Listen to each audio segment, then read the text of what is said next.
নমস্কার বন্ধুরা, বাংলা গল্পের সোনাঝুরিতে সকলকে স্বাগত। এ হচ্ছে ভিন্ন স্বাদের গল্প শোনার আসল মজা। প্রিয় বন্ধুরা, আজ আমরা গোপাল ভাঁড়ের একটি সুন্দর গল্প শুনব। আজকের গল্প ভেজাল। আবার চুরির অভিযোগ, এবারে অন্যরকম চুরি। জিনিসে ভেজাল দিয়ে নাকি বিক্রি করছে হরিমুদি।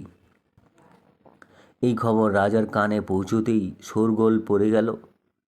একজন অভিযোগ করেছে হরিমুদি নাকি সর্ষের তেলের সঙ্গে জল মিশিয়ে বিক্রি করছে। একদিন রাজামশাইয়ের কানে পৌঁছল তার রাজ্যে নাকি ভেজাল জিনিসপত্র বিক্রি হচ্ছে। এইরকমই এক ব্যক্তি, যিনি হরিমুদি নামে পরিচিত, তিনি নাকি সর্ষের তেলের সঙ্গে জল মিশিয়ে বিক্রি করছে। অতএব রাজার দরবারে আবার এই নিয়ে ব্যাপক আলোচনা শুরু হলো। একজন বলল, এ কিন্তু ভারী অন্যায়। আরেকজন বলল, খাবার জিনিসে ভেজাল, এটা কি বরদাস্ত করা যায়? এরকম এক একজন এক এক রকম মন্তব্য করে যাচ্ছে। রাজামশাই সব শুনে টুনে পেয়াদাকে হুকুম দিলেন, হরিমুদিকে ডেকে নিয়ে এসো। হরিমুদি তো কিছুই বুঝতে পারল না। দোকানের ঝাঁপ ফেলে রাস্তায় দাঁড়াতেই পেয়াদা হরিমুদিকে আচ্ছা করে কোমরে দড়ি বেঁধে একরকম টানতে টানতেই রাজদরবারে নিয়ে এলো।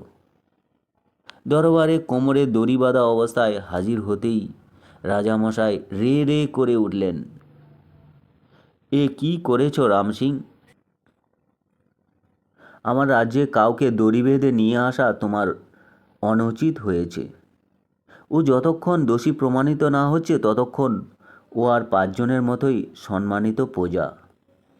রাজামশাইয়ের কথায় যে হুকুমের সুর আছে তা রাম সিং এবার বুঝতে পারল। তৎক্ষণাৎ হরিমুদির কোমর থেকে দড়ির বাঁধন সে খুলে দিল।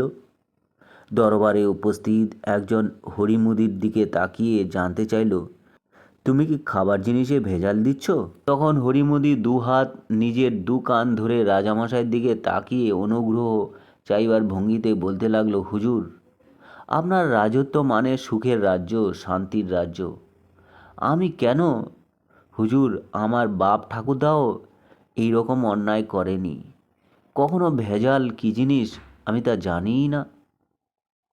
তবে যে তোমার নামে অভিযোগ উঠেছে। দরবারের অনেকেই হরিমুদির দিকে আঙুল তুলল। হরিমুদি চুপ করে দাঁড়িয়ে রইল।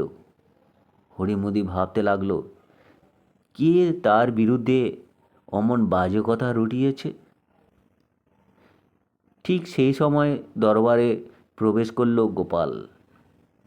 অল্প সময়ের মধ্যেই গোপাল বুঝে গেল ব্যাপারটা এমন কি হতে চলেছে। রাজামশাইয়ের দিকে তাকিয়ে গোপাল জানতে চাইল, হুজুর, ওর নামে ঠিক কী অভিযোগ উঠেছে স্পষ্ট করে বলবেন কি?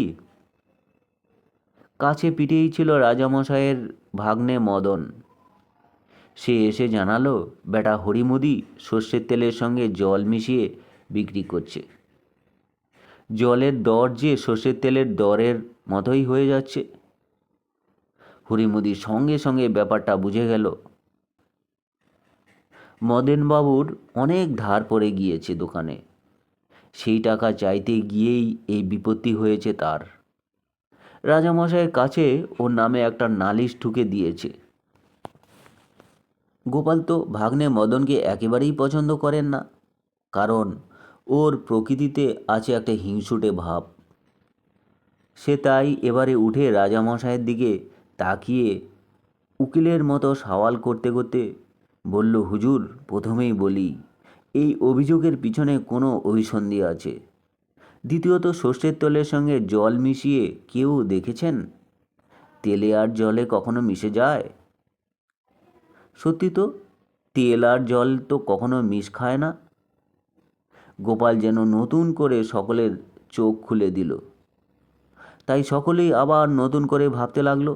রাজামশাই হরিমুদিকে তো অভিযোগের দায় থেকে মুক্তি দিলেনই, উপরন্তু ভাগ্নের বাকি পড়া সব পয়সা কড়িও শোধ করে দিলেন।